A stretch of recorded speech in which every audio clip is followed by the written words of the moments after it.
संक्रमण काल चल रहा है, संक्रमण काल चल रहा है, इसमें सुधार आएगा। दुर्भाग्य है कि इस देश की राजनीति असली मुद्दे से भटक गई है। शिक्षा के सवाल पर, बेरोजगारी के सवाल पर, सुरक्षा के सवाल पर यह देश में आंदोलन नहीं हो रहा है। आंदोलन हो रहा है, लेकिन जो मूलभूत समस्याएं हैं व्यक्ति की, उससे हट के हो रहा है, ताकि अगर हमारी भी सरकार आ जाए तो हमें कुछ करना न पड़े। और लोहिया ने एक बार कहा था, संतति और संपत्ति समाजवाद की शत्रु है। हम लोग लोहिया का नाम तो लेते हैं, लेकिन हम लोग कितने लोहियावादी हैं, अगर लोहिया जी होते तो वही बताते हैं। छोटे लोहिया जनेश्वर मिश्रा को कहते हैं।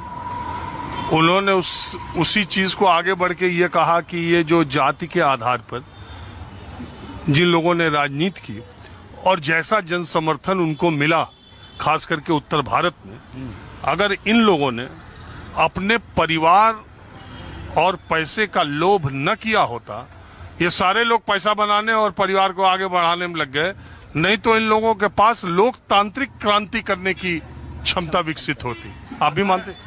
जिस तरह से जातिवादी दल इमर्ज किए उत्तर भारत में या खास करके पूरे देश में, तो जो सेंटर में पार्टियां रहती थी, कांग्रेस शुरू से चली आ रही है, उसके बाद बीजेपी आई।